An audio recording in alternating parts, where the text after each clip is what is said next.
Alright guys, sorry about that. I messed up and stopped the video rather than pausing, so I have to make a second part, but that's okay. That just adds to the suspense, right? So, here we are, back again. I want to start by saying what I was talking about in that last video about Exoterra enclosures. I was not putting them down in any way or bad-mouthing them or anything. Exoterra enclosures are really good enclosures. Just there are better to be found out there that can be shipped safer. It's just a personal preference, really. I really like their enclosures. Just as I've had issues with their enclosures being shipped. Normally, that's from the seller, though, not from Exoterra itself. But I think I'm about to start going with a custom enclosure maker, if you will. That way, I can get more attention to detail, on every single enclosure rather than just mass producing them and putting them out. So those are in the works, but for right now, this is what we've got to work with. I did not put a whole lot of effort into this enclosure because this is not going to be this tarantula's final enclosure. You cannot tell it from this angle, but I'm sure that you can tell from this angle here that this is an arboreal enclosure. Of course, you probably saw that when you saw the enclosure in the first video there. So we have an arboreal tarantula to rehouse. This should go pretty easy. It's a new world and a pretty calm tarantula for the most part. Here lately it's been a bit pissy, and I think that is because it's in a pre-molt, but you will recognize those cute little toes and immediately realize the genus of this tarantula here. This is a tarantula that I got a year or so ago from Palp Friction Tarantulas in a mystery box. This is my Avicularia variegata. I believe before it was the Amazonica or something like that. I haven't seen a whole lot of images of them as adults. They are beautiful as slings. Like I said, I think this one is in a pre-molt, and I think unfortunately this will be the last time that it looks like this. And then from the images that I have seen of these guys, they look a lot like your typical those avicularia, those different morphs and everything. They all kind of look like that, but they're really gorgeous spiders. So this one has always been pretty calm, but as I mentioned, it's been a bit pissy lately. I think just because of it's possibly in a pre-molt, which I really hope it is. And I think putting it in this larger enclosure and giving it a little more space will help.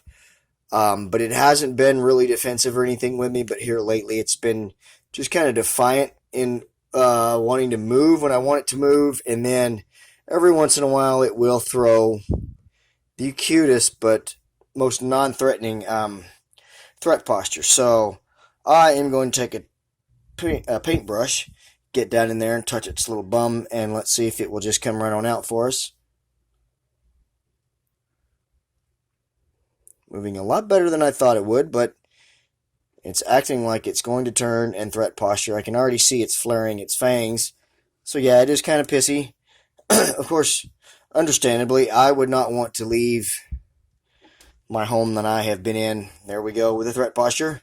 It was doing that kind of stuff earlier. If I can just get it to get out of there, though. See, it makes a threat posture, but it doesn't really do anything with it. It just kind of flares its legs and its fangs and everything up like, don't mess with me, and then it doesn't really do anything. Here we go. I think you missed all of that. I do apologize because I was focusing too much on the animal and not on the shot, so I believe you guys missed that. Hold on. I'm going to try to get a better angle of it. It's actually going to come out and check us out, I think. Sorry about the notifications there. Forgot to turn those down. It's not what I wanted you to do. Sorry, guys. Okay, there we go. There is a quick look, hopefully, at my Avicularia variegata, and hopefully now it will go down into its enclosure and stay there. Now it wants to go for a stroll along. These damn Avix and Carabinas, I tell you, once you've gotten them out of the enclosure, they do not want to go back in there. Hold on, guys.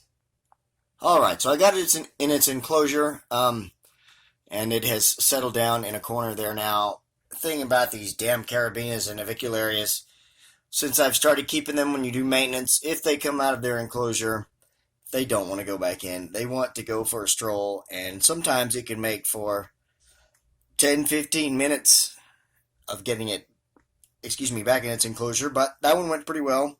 And I got the screen top on so that it can't get out. You can't really see. I've got a light sitting up there. Anyhow, there it is in its new enclosure.